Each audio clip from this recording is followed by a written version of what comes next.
Welcome to Diet Rebellion, the podcast that's here to help you break free from the chains of dieting and finally take control of your health, strength, and confidence. I'm Joe Hoye, your host and the founder of Diet Detox. After transforming the lives of thousands of women over 40 who have been trapped in the endless diet cycle, I'm here to show you a new way. One that focuses on eating for your body's needs, restoring your metabolism, and rebuilding your strength for life. Get ready for real, no bullshit conversations, expert insights, and actionable strategies that empower you to live diet-free and thrive. It's time to stop restricting and start rebuilding. Join the rebellion. Your journey starts now. Everybody, welcome back to another episode of Diet Rebellion. To be very transparent, I filmed these introductions after the podcast happens. And I do that because I know exactly what we talked about. But today, this benefited me massively because I am going to go out on a limb and say this was by far my favorite episode. Dr. Suzanne Gilberg is our guest today. She is a board-certified OBGYN physician, and she's going to tell you today why she's leaving the corporate medical field, what she's doing next, how Ayurvedic medicine has a place inside of Western medicine, how it has a place inside of menopause, and how she spent time outside of medical school to learn about menopause and how she can help you. Today's episode is going to be a life changer for any woman over 40. And if you're a woman listening that's not 40, you will be eventually. Today's episode will change your life. So buckle up and enjoy my favorite episode to date. Dr. Suzanne Gilberg, welcome to Diet Rebellion. How are you? I'm great. How are you? Doing good. I'm very excited to start this episode just because in the green room, you were actually filling me in that we have a good bit of similarities. Yes. And you were very excited to talk about a few topics that I actually resonated with and have not yet spoken on. So we're going to dive into that. But before we do, can you take a second and just tell me, who is Dr. Suzanne Gilberg? Oh my goodness, who isn't she? No. So I'm a board certified OBGYN. I'm only a gynecologist at this point. So I did spend more than 20 years attending birth. I do not do that anymore. I'm a menopause expert. I have been trained in integrative medicine and specifically in Ayurveda, which is the medical system of India. Yes. So I don't practice it, but I have like I have a lot of knowledge about Eastern medicine and indigenous medicines. I'm a human. I'm a mom. I'm a partner. I'm a physician. I'm really interested in narrative and in stories. I'm a lifelong fitness person, junkie, kind of. I've been working out since my 20s. I mean, I could go on. I love it. I apparently am a media personality. So that's something I never thought somewhere along the way. Mm-hmm. You really are though, because you have a great following in your content. An amazing following. I have a very engaged following, and that's very satisfying. And I kind of, what's happened is I've been involved in public education, teaching both professionals, so trainees, medical students, my colleagues for many, many years. But that, I live in Los Angeles, and that evolved into sort of a side gig TV thing. And, then when I published a book called Menopause Boot Camp in 2022, right as the wave of menopause awareness was cresting. Of course, anybody who knows anything about book publishing, that book was actually written 2 years prior to that. So it's so interesting, right? And it just came out at this zeitgeist moment. And then what's occurred in the last 2.5 years is that there's a group of us who are also highly engaged with the public that have coalesced in terms of professional and personal support. And I mean, some of those people have massive audiences. I'm super happy. They're the really visible ones. I'm not interested in having 4 million followers, literally. But it's been really beautiful because we have like a text thread and people share information, support one another personally and professionally. It's been this really beautiful experience for me that I didn't really have at another point in my career. I was a little more isolated. So it's not that easy being out there working really hard.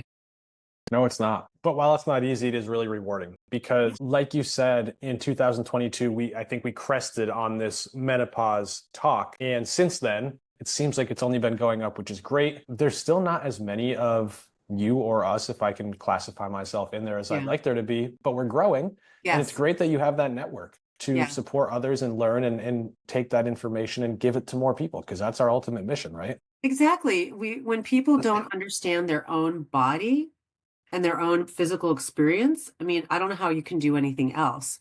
So, I came at this originally, Joe, partly because I always was interested in the things in medicine that other people seem to not be paying attention to.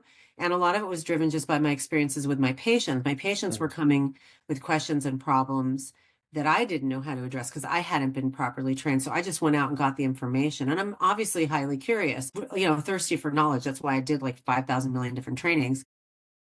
But it was in the service of like helping people. That is my mission. And I feel like I'm sure we have that in common. I mean, you're all day, every day in front of people, whether you're working them one-on-one or teaching. This is a lot of your time. I know how hard it is to do a podcast. So that was what motivated me, but I really, what I did not realize initially, so I talk about this a lot. I was doing all this menopause work. I was seeing menopause as this black box that people did not understand. Patients were coming to me with questions and problems that I didn't have the time to address in their, insurance-based 7-minute annual visit. Yeah. And so I created a longer format experience in person called Menopause Boot Camp, right? I thought what I was doing was educating people and destigmatizing, because I very quickly saw people were really interested, but they actually didn't want to say the word out loud. It was so shaming. Taboo. Yeah, I mean, aging is difficult. Aging for women is particularly difficult. I'm in Los Angeles. I think it's even more fraught. And what I quickly became aware of was that absolutely people were getting educated, but more importantly, we were building community. We were no longer isolating. We were coming together. We were supporting one another, and it wound up, as I said, becoming really, for me, profoundly impactful in my personal life, in my professional life. I mean, I literally just got off a text thread where some of the people that your people follow and watch and are extremely visible.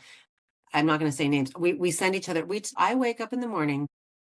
I don't know if I can swear. These bitches have already, there's 14 messages already. It's fine. I love them so much. But today two of us are leaving our longtime practices and starting our new journey in our profession. And so we've been sending video messages of support and love and gratitude to each other. I mean, if you would have told me 2.5 years ago, you're going to publish a book, but actually what's going to happen is you're going to have girlfriends that are in your profession, who are in your corner, who have your back and are helping you grow as a professional. I never would have predicted that. So that's the kind of stuff that I love to see for other people.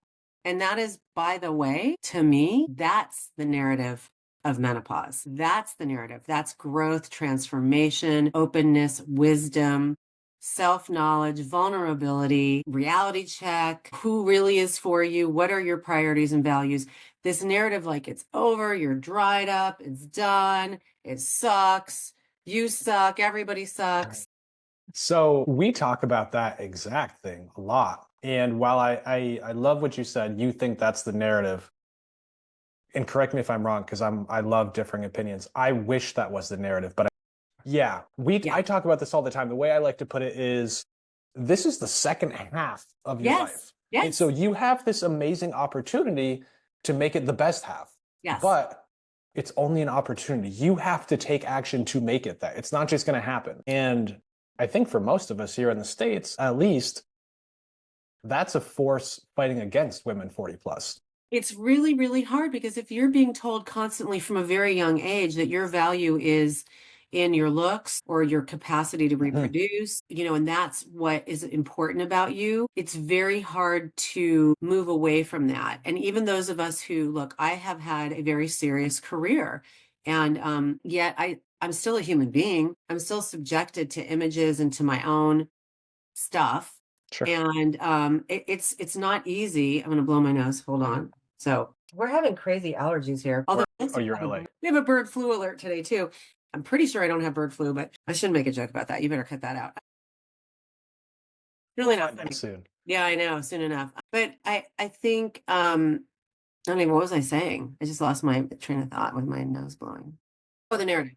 The narrative. It's very, very hard to move against that, and also to unpack for ourselves personally how much we can get in our own way. So it's like a combo platter, right? Because we really, when we take on the cultural narrative, at a certain point, we are responsible for that choice. I'm not saying that it's easy to walk away from that or reject it. It's a lot of courage. You need support. I just told you how much support I have needed. But at a certain point, like if that is not your story, it's not your responsibility to continue to carry it. So if the only thing that people get from listening to somebody like me is that message, I feel like I've done my job. I think We what don't it have to takes. accept that story. We don't have to. No, you don't. It's so, God, what you just said is so identical to what I'm about to say. But I think what it takes is an identity shift. You have to leave the version of you that was in the past, and you have to Yeah. step into a new version of you, right? We should always be evolving. And I think that menopause and midlife for women is such a good time to transition. It really is. It's a huge opportunity. I will say though, that transformation is extremely challenging. You know, we all have metaphors, the crucible going through a fire, the caterpillar who literally goes Sure. into a cocoon and turns into mush, goo, is destroyed in order to be remade. So that's not easy to do. And I think when you go into this transformation, that's internally driven. Okay, so we're talking about sort of the more intellectual, spiritual aspects, right? Psychological aspects. But the truth is that it is internally driven. Your body is going to change, women, whether or not you like it. No Your choice. hormones are going to change. Your physiology is going to change. There's a biologically pre-programmed event. It happens in puberty too. So you can't you can't change that fact. You can change the way you manage it, the way you think about it, who you surround yourself with. It's also going to take a period of time. It's not like, okay, I'm going to do this for the weekend or it's a cold plunge and I'm going to be in there for 1 minute. Like, no, it could be a decade or more. And I will tell you, I'm done with that transformation and it is so much better afterwards. But in retrospect, honestly, it was like a good, I don't want to scare people, but it was a good like 10 to 13 years.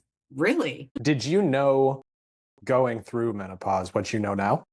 No, So if you knew I didn't. what you know now, would it have been easy? I think it would have. I mean, and listen, I knew a lot because I was already kind of doing this work and I had some realization. It would have been easier. I think I just would have been easier on myself about certain things. And yeah, Mentally? exactly. Yeah, but the reality is that I made a lot of major, major changes in my life that needed to happen. And what actually happened for me, Joe, was that like I think it gave me the courage to make changes that I had previously been afraid to make. And it made me more courageous around sort of proclaiming who I really was, what I really wanted, what I needed, what my boundaries were. But that was a long process. And it's not just menopause. It's like, who you come into menopause as. I also had like a very dramatic experience because right around the time that I was probably really hitting perimenopause big time, I got diagnosed with breast cancer. So I got diagnosed with breast cancer at 46 or 47. So obviously there was like this dramatic transformation in that way. And in retrospect, it was the combination of the two that really propelled me in the direction that I needed to be in. And even that took time, but what they had in common was that exactly what you said, like my self-perception really was altered. Yep. So Yeah. So that's interesting because I think you defied the odds, right? I think that the percent, and I don't know if there's a statistic. If there is, I certainly don't know it, but I don't know. You're the small percent that changed your identity for the better. Whereas the women I talk to on a regular basis, they're not. yeah, Not yet, at least. Not until a big push happens. The women we yeah. work with, they're a different story. We're giving them that push. Without a push, without somebody to bring them through that, they don't. So why do you think that you did make this change and did set those boundaries and did re-identify? I mean, for me with the breast cancer, it really was like a matter of life or death. That's the way I looked Sure. at it. And I realized like if I didn't start taking care of myself like truly and not and if I didn't stop putting myself last, I was actually at risk for not staying well. And I mean, that was a wake up call because here, look what I do for a living. I take care of other people. I'm highly identified with being a helper. I get a huge amount of satisfaction and self-esteem and ego, all sorts of stuff. Like, I mean, those of us who are helpers and givers and stuff, like I mean, it's altruistic, but it's also, there's some selfishness there. Like we get Yeah. something out of it, which is fine. So I had to really dial back, like, wow, I'm a mom. I was a wife at the time. I'm a physician. I'm a community member. I'm a friend, all these things. Like I'm really putting myself last. And I think women do know this. This is Yes. no mystery, but they don't feel like they can stop. They don't feel allowed to stop. And in the end, it gets back to what we were just saying. Really, the only person who's going to give you that permission is you. And it's, that's it. Period. End of sentence. I mean, if you are lucky enough to have somebody in your life like you, Joe, or like me, or friends, they will all tell you, no, you need to do that. And I think one of the other things that we need to look at is like, how would you talk to a person you love or your great friend? Would you let them talk about themselves that way? Would you let them not center themselves at all? No, of course you'd be like, listen. So you have to give yourself the same kind of love and support and advice that you would give anybody else. It's just really hard to get out of it. It's really, really hard to get out of it. And I had cancer. So I was like, literally, I did the math and I said to myself, I don't want to have a stress related recurrence of this cancer. So I'm going to have to really change the way I'm living my life. I mean, it was a gift for me. And I think if you talk to people who have gone through difficulties like medical issues, that's a pretty common theme. But I'm also like, I'm a person who also like went to medical school. I'm like a tough person. Like I'm not necessarily the average person. I know that about myself. I'm highly competitive. I like to be good at things. I'm like a challenge. I push myself. I have been working out like, since my 20s. I'm a person who would go to work and then go straight to the gym. So like I already like my job was always super, obstetrics, surgery, it's extremely physical. So like there's certain characteristics that I already had that like made me a good candidate for transformation. Like I like that. I love it. Everybody doesn't like that. Everybody's not like that. So, but if you and I having conversations like this publicly inspires other people to feel like they have permission to do it, and then they have the resources to do so, they can listen to your podcast, they can read my book or come to my boot camp or whatever it is, go to your social media and be inspired and get practical tips, then we're doing what we came to the planet to do. I mean, I'm not expecting everybody to be like as, insane as I am.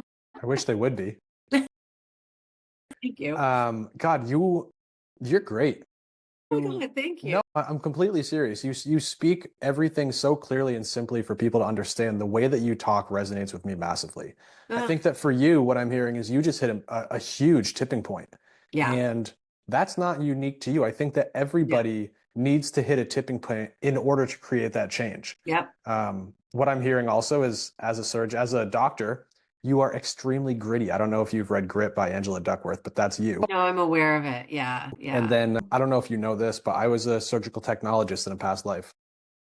Yeah. Okay. Yeah, exactly. Okay. We'll do a little dance in the corner later. There we go. For those of you listening, there is a beautiful love that the surgeon and their tech has. We are doing a dance. Sometimes. Bestie. Yeah, otherwise it's horrible. I have one. If you're listening, I'm going to send him. He is my bestie. He left and moved to another state. He abandoned me. And we are still, our love language is sending each other memes and TikTok and Instagrams. This is what our entire relationship.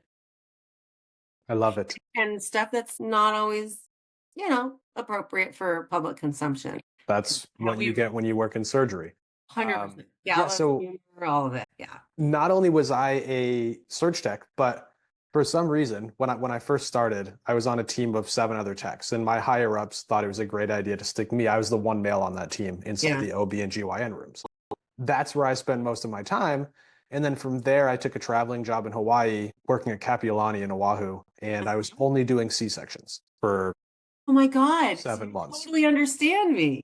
I speak your language. Yeah, that's incredible. And so it's just great to hear from you. But what I find really cool about you that I didn't find as much with other physicians is that you have gone out of your way and taken your own time outside of your extremely taxing job to learn about this thing that is not taught that much inside of medical school, if I'm not mistaken, which is menopause. Right. Hey, it's your host, Joe Hoye, and we're going to get back to the podcast in just one second. But really quickly, I wanted to tell you about a new challenge that I just launched all around fat loss, doing it sustainably, and most importantly, teaching you to keep the weight off for the rest of your life simply. Now, in this challenge, there's no calorie counting, there's no food locking. I am personally going to build you your food and fitness programs as you sign up for the program, so that as you enter inside of the 4-week coaching program with me, you have zero guesswork in terms of, are you doing the right things for food and fitness, and are you going to lose weight when you jump on the scale at the end of the week? All of those questions have been answered for you. I guarantee your progress. And the reason I did that is because we needed to simplify the food and fitness aspect so that you can now start focusing on the more important thing, the thing that's going to keep weight loss off forever. You, the person you are, your identity, your thoughts, behaviors, and actions that you make every single day that are either going to make or break your success long term. So if you're interested in that, go to the show notes, click on the very first link called reshape.hoyfit.com, and I'll see you in the next challenge. Now let's get back to the show. Right. Exactly. It's this like black box situation, which is so ridiculous because, 50% of the population is going to go through it 100% if they want us to live past 50-ish.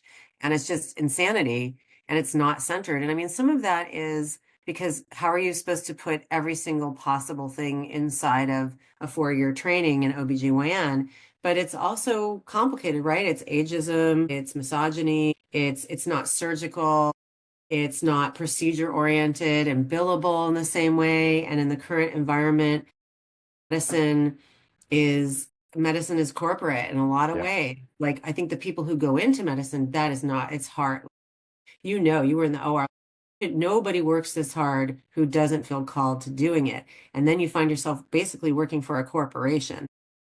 So, health insurance or healthcare organizations get paid on volume and on procedure costs. And menopause is us sitting and talking and getting to know each other and evolving over a long period of time, which is, by the way, sadly, why I'm leaving insurance-based medicine in the next 10 days and starting a private practice that is membership and out of network. And not because I'm trying to be a jerk and because I'm a rich doctor and I need another Porsche, because that's a thing.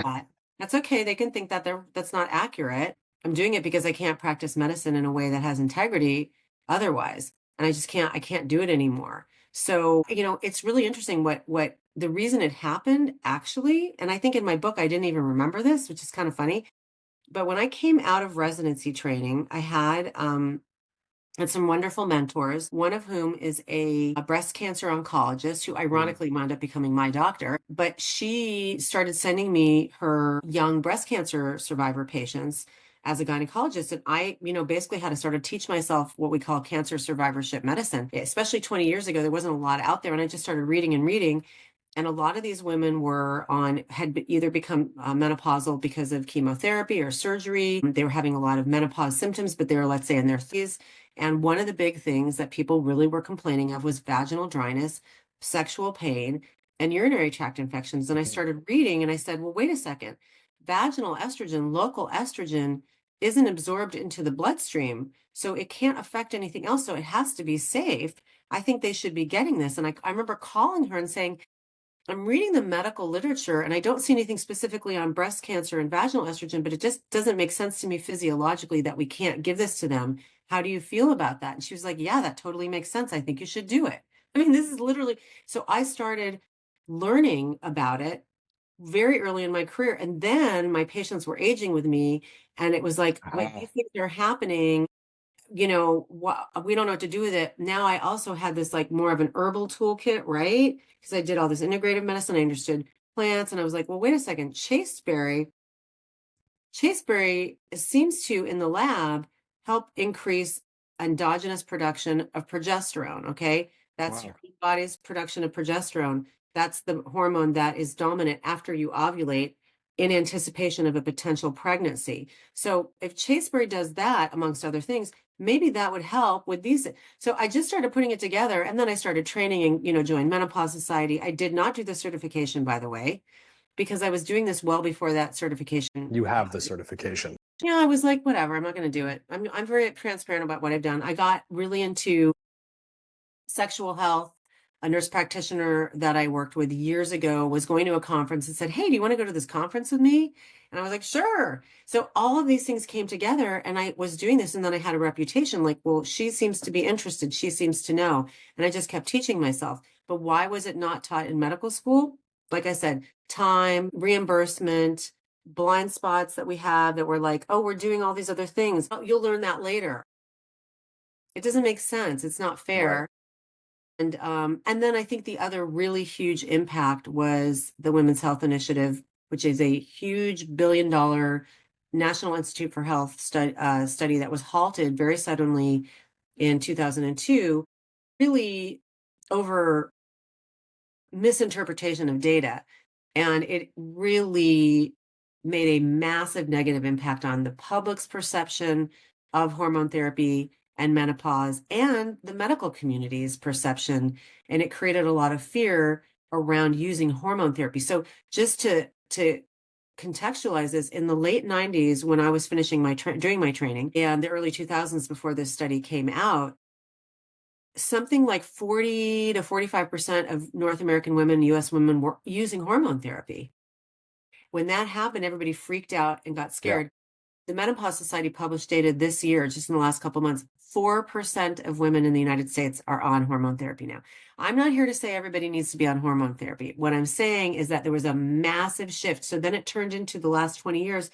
You just got to suck it up, have a glass of wine. It's part of aging. There's nothing to do about it. Right now, we add that into a culture that already's got a lot of isms in it already. Ageism, misogyny, colonialism, racism, blah, blah, blah, all that stuff. Like humans being human, humans Right. being human. It was a perfect storm. So then it turns into there's nothing I can do. I'm getting older. I'm going to gain weight. I'm going to get diabetes. I can't lift heavy anymore, Joe. I can't get my ass out of bed to work out. I'm not sleeping. I'm depressed. Life sucks. I'm gross. I hate everything. And there's nothing to do about it. So you've just described everyone that comes to Joe. Yeah. And I think the reason that you just described everyone that comes to Joe is because everybody's been told this narrative, fed this narrative for a really long time.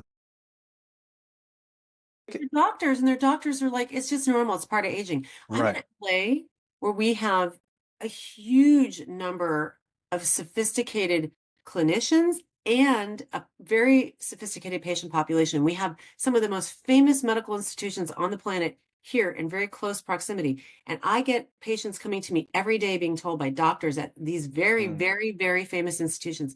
It's just part of it. It's just aging. It's insane, which is why I'm really glad you're doing what you're doing, and which is also why I'm really interested in what you're doing in 10 days. Right? You're stepping out of the corporate medical field, and where are you going next? What's next? So I'm really excited. I have been working on this for a long time. I have partnered with a fantastic group that is a platform that helps run the business services side for physicians to help us move into a concierge practice. And I think so I'm with their support designing sort of my dream practice where I Wow. have much more time. I have a much smaller number of patients I'm seeing. People can join me for an entire year.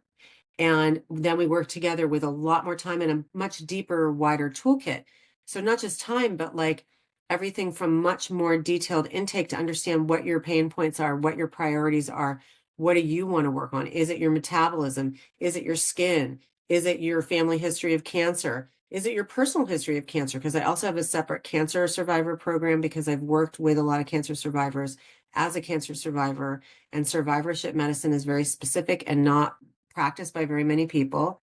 So I have a separate offering for them, but also like doing a deeper dive into prevention and longevity, because what I see in women is that, from 40 to 65, even earlier if possible, is a very important time for our health and for setting ourselves up, as you mentioned, for that second half. And often we don't get any information on how to prevent the problems. And again, the healthcare system, listen, I am not trying to criticize my colleagues in the system. They're doing the best they can. But I had a patient tell me recently that her primary care doc was getting annoyed with her because she was advocating for herself. She was like 52, 53, and she said, look, I know the number one killer of women is heart disease. What are we going to work on together to help me prevent getting heart disease? And this doctor finally said to her, look, I see you're frustrated. I need you to understand something. You're looking for health care. We provide medical care. I was blown away. At least she said it. But the system is really designed to treat problems once they arise, not Yes. to prevent. So I'm very, very focused on, look, I know, here's a little basic fact. One of the things that people come to me and I know come to you saying, especially those of us like me who've been like, really aware, like pretty good about, we know what we're eating and getting our protein and we're working out and we're lifting and da da da da. You're doing everything the same and you're gaining that spare tire. What in the hell? It is so freaking frustrating. You're doing everything right. Okay. What happened? Well, a lot of things happened, but here's one little piece of information.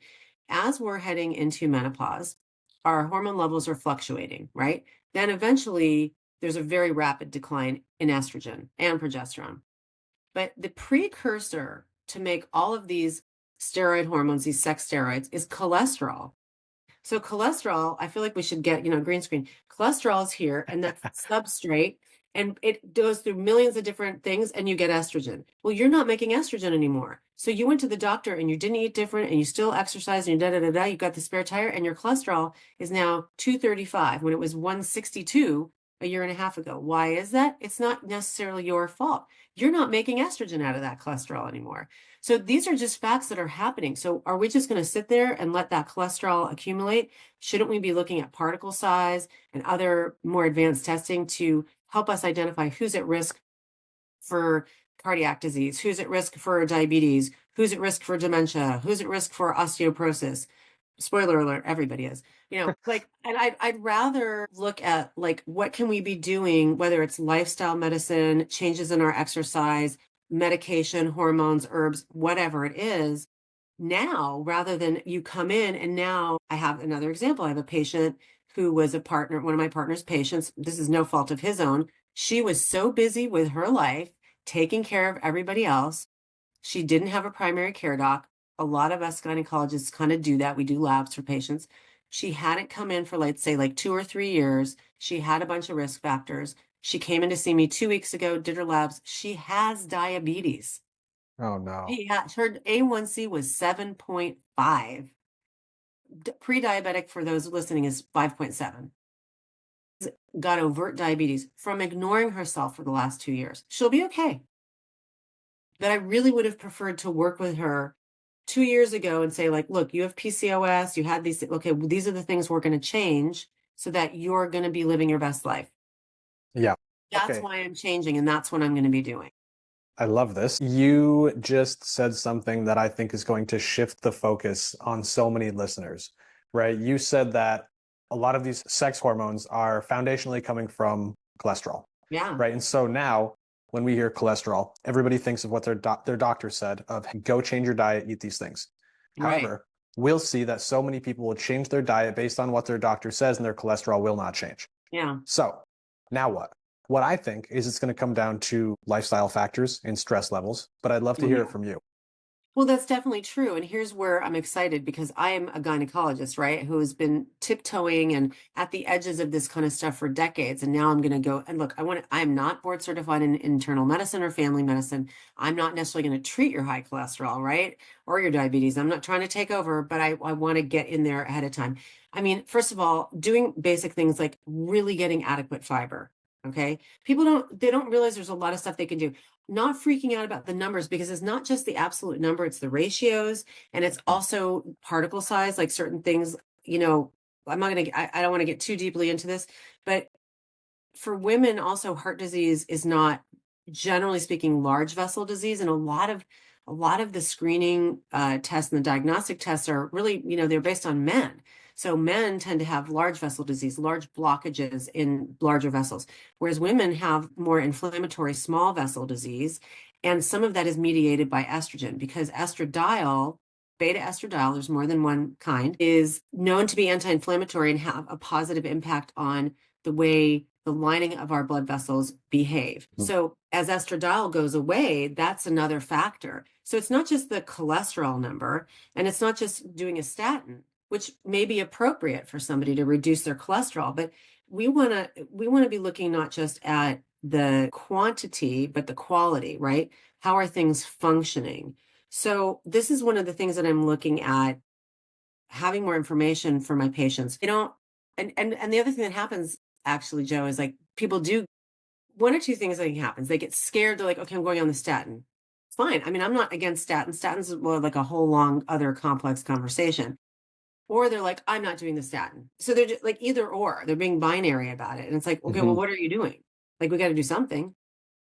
So just having that opportunity again to level set, educate, make decisions, and then follow people over time, because it's not going to be like, look, what's going on right now because of my expertise is it takes maybe 8 months to come in as a new patient. That's crazy. If I'm seeing you and you are with me for the entire year, you're coming in as many times as basically you need to come in, because we have an ongoing conversation and an ongoing program that we are working on. And I'm doing women's health. I'm doing the PAP and I'm doing the regular stuff and I'm doing the hormones if that's what you need. But I'm really excited about really being able to dig into women's kind of primary prevention, because I don't see enough people getting that attention. I love that. You're in a great place for it too. And I love that you're fixing root causes, right? You're not just doing band-aid fixes, which is amazing. God, I could talk to you about this forever. Like this could be a 3-hour podcast, I promise. We'll talk about it again. Well, because I'll let you know in 6 months how it's going. I mean, I will tell you, I've been very, very gratified because this was a big thing to change. And I think my patients have been beautiful and generous and understand how much heart goes into this. My patients know me and they know that I care. And then I've been doing like, whatever. They know what I've been doing. Some people were definitely have been offended and hurt. They're like, you're spending, it's too expensive. Nobody can afford this. I mean, a lot of people are doing the math and they're realizing that their insurance premium is trash and doesn't pay for anything. And we don't need to spend a whole lot of time about the money laundering cartel that is the insurance industry, because that's what it is. And it harms the patients, the people who pay into the system, and the clinicians. Like less than 10% of healthcare costs are direct payout to clinicians. We are not the problem, but the Centers for Medicare Services is cutting across the board reimbursement to physicians in 2025 by 2.93% because they can. It's not the problem. People don't understand, like I can't keep a practice open if I don't make a change. And I'm also, like I said, unwilling to continue to practice medicine that I think is substandard. So I get that it's not for everybody, but I've had a number of patients come to me and say, you know what, we did the math, we're going to change our premium. We would rather pay our doctors directly because we're spending $24,000 a year on our premiums anyways. It's not like people aren't spending money. They are. So I don't want to go on too much of a tirade, I already am, but it's kind of crazy because given what's been going on in the news cycle in the last month, it's really apparent to people. It's just going to get more and more out of hand. Absolutely. God, you're just interesting as a medical professional in so many ways, right? You went through med school. Yes, that's obvious. You chose to go down the menopause route individually, but you've also chosen to go down the Ayurvedic route individually. And so how did you kind of stumble into that? I mean, just my curiosity. I mean, basically what happened was I'm trying to think so early in my career, at the end of my residency, so that's your specialty training. You have medical school for 4 years and then you have your residency. So OBGYN is 4 years.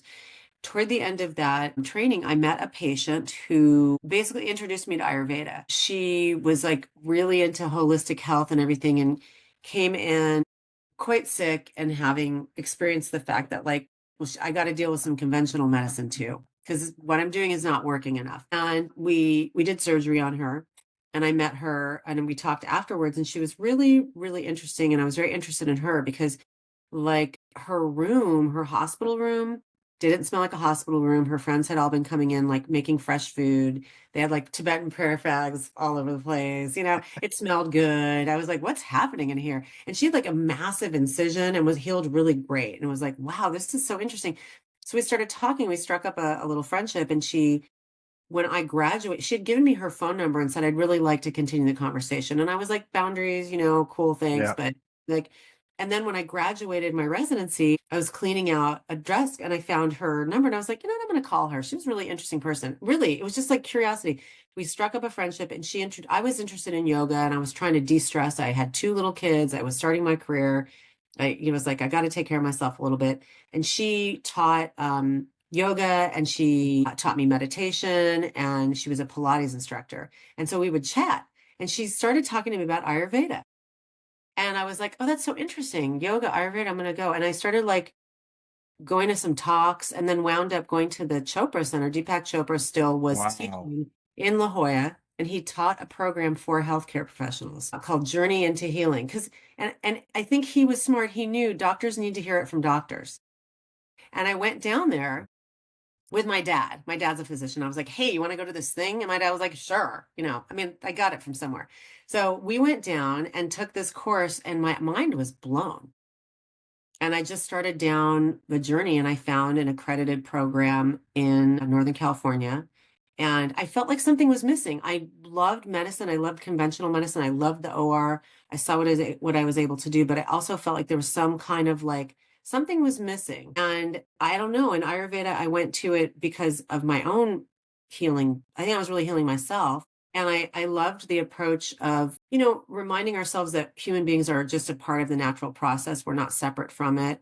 Ayurveda is very specific about, our nature even being determined by elements, which is very common in Eastern, it's common in Chinese medicine, all indigenous medicines, we're made of earth and fire and air and ether and these things. Like, in other words, we're literally, nature is in us, we are in nature. And then this idea of eating locally, eating seasonally, that we are individually different and we don't all do the same thing.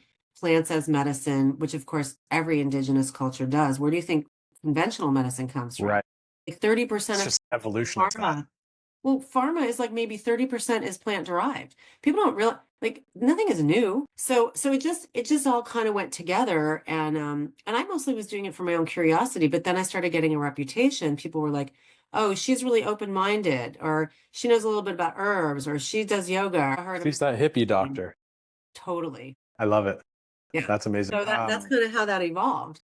Quantum Healing from Deepak Chopra was a really cool book. Yeah. He's That a was an genius. awesome book. He's a brilliant man because he's a philosopher. And I think, all the true healers in history were philosophers. They had some idea that they were able to demonstrate. People are kind of funny about this. I mean, I think sometimes in conventional medicine, people are unaware of how much they've made that into a religion and orthodoxy. Absolutely. That's a good point. That's a really good point, actually. Like I said, we could do this for 3 hours, but Yeah. we can't because I have a schedule. So my last question, something I'm really interested in personally, I know you wrote a book on this, but I'm wondering if it's more. What's the Menopause Boot Camp? Oh, yeah. Well, it started as an actual boot camp. So Okay. I had a conversation. I was interviewed publicly by a friend of mine who's 20 years my junior, and about menopause. And I realized we had lost the conversation. We'd lost that thread. And like I said, people were coming into my office really thirsty for knowledge, not understanding what was going on with their body. And I started the conversation talking about this. I could not educate people in that environment. And so I just made it up. The term came into my brain. I mean, I've been criticized a little bit for it because it sounds so like military and stuff. And I was like, ugh, whatever. I know, like, it's words. I get it. Tough luck. Exactly. But it definitely it transmitted what it was about, which was like, you're going to come here, I'm going to educate you about this, you're going to leave different. And it was like 3 to 4 hours of just like terminology, definitions. People don't know what things mean. Here are the problems that people come into me with. Here are the physiologic changes that are occurring. Here is a deeper and wider toolkit that you can use to solve for not just hormones, not just herbs, but movement, diet, fitness, lifestyle, thought processes, sleep, sex, whatever it is. At the time, I was in a long-term committed relationship with a trainer, and he did a movement section that was very much focused on longevity, flexibility, bone strength, things that we really need to age well. And then, time for questions and answers. And it evolved into that. And that's what the book was based on. So I don't do them as often as I used to, but I have a training program where I certify others to do the boot camp.